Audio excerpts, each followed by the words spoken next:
Agua y pH. Tenemos que entender la importancia biomédica que tiene el agua por ser el principal producto final del metabolismo oxidativo de los alimentos. Debido a su propiedad de ser un excelente nucleófilo, el agua puede actuar como reactivo o producto en numerosas reacciones metabólicas. La homeostasis, que significa el mantenimiento de la composición del ambiente interno, que es crucial para la salud, incluye considerar la distribución del agua en el cuerpo, así como el mantenimiento de un pH y concentraciones de electrolitos adecuadas. La regulación del equilibrio hídrico depende de mecanismos hipotalámicos para controlar la sed, hormona antidiurética, retención o excreción de agua por los riñones y pérdidas por evaporación debidas a la respiración y transpiración.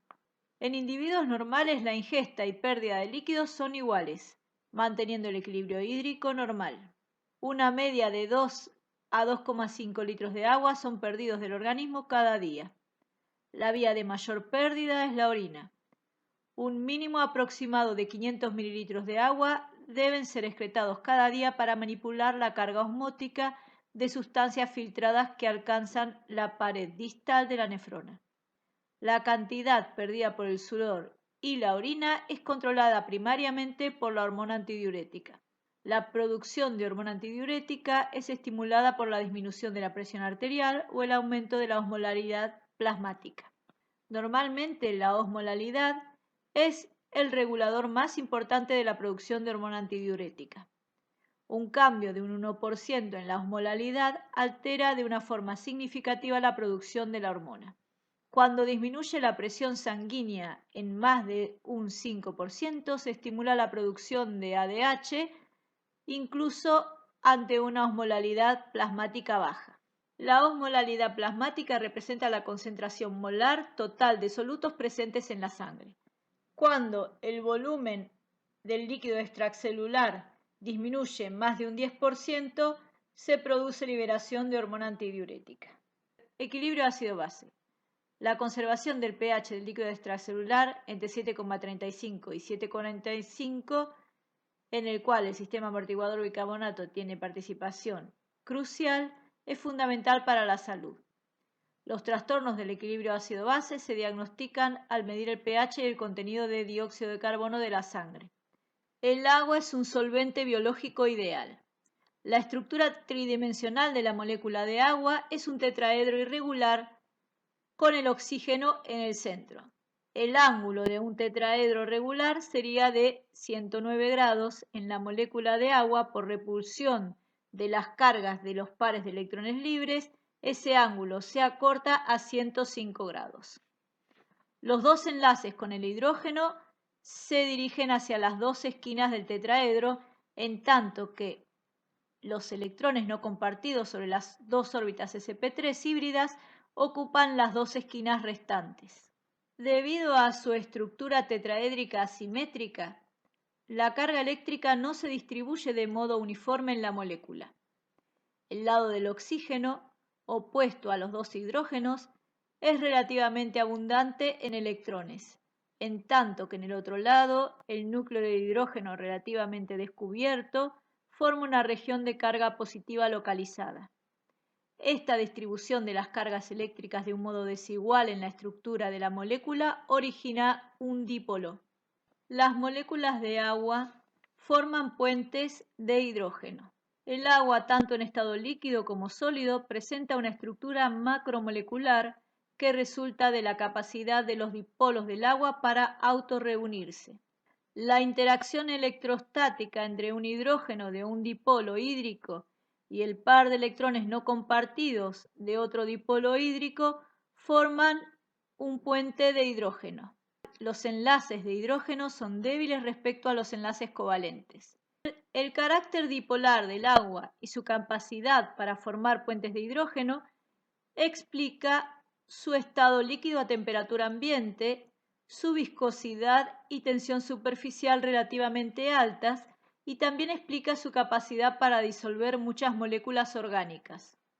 Los compuestos que forman puentes de hidrógeno con el agua, por ejemplo, los grupos hidroxilo, sulfidrilo, aminas, ésteres, aldehídos y cetonas, rápidamente forman solvatos, por lo tanto se incrementa su solubilidad en agua.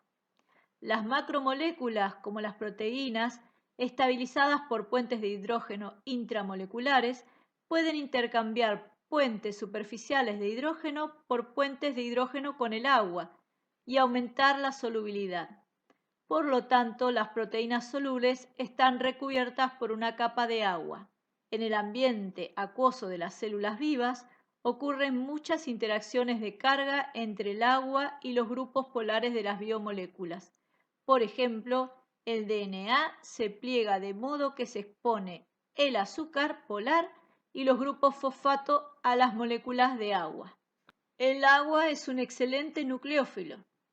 Muchas reacciones metabólicas involucran el ataque por moléculas e iones abundantes en electrones conocidos como nucleófilos, que significa busca núcleos, a los centros positivos denominados electrófilos, que significa buscadores de electrones, que implica ruptura y formación de enlaces covalentes. Los nucleófilos pueden presentar carga eléctrica neutra o negativa formal.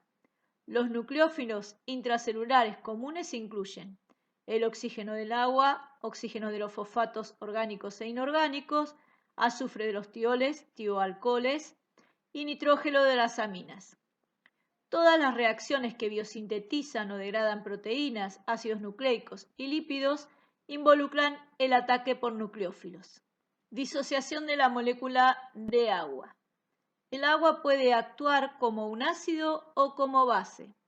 Su ionización puede representarse como una transferencia intermolecular de protones para formar un hidronio u oxomio y un hidroxilo.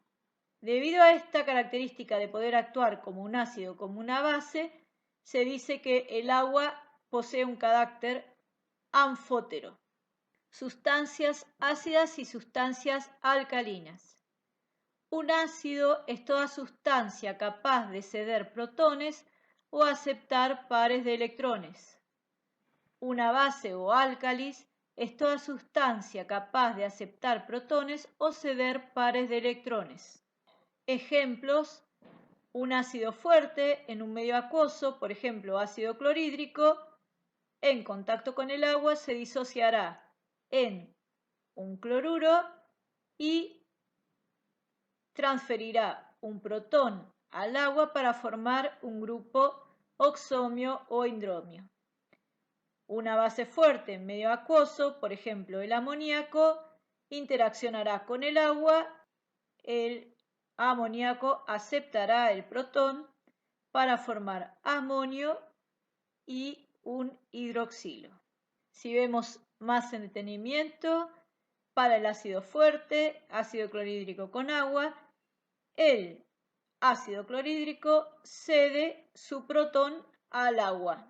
Y para el ejemplo de una base fuerte, en este caso el amoníaco, acepta el protón del agua.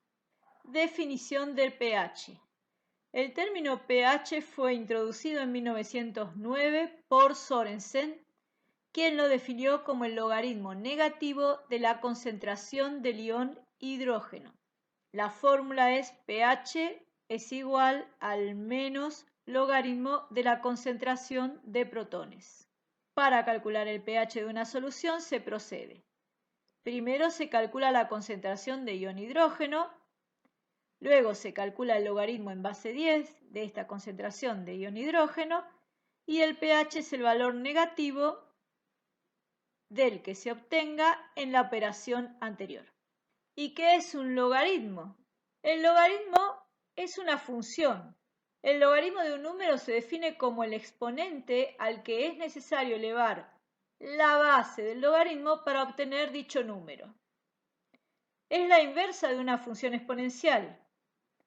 Por ejemplo, el logaritmo en base a de un número x es igual a un número y, tal que a la i es igual a x.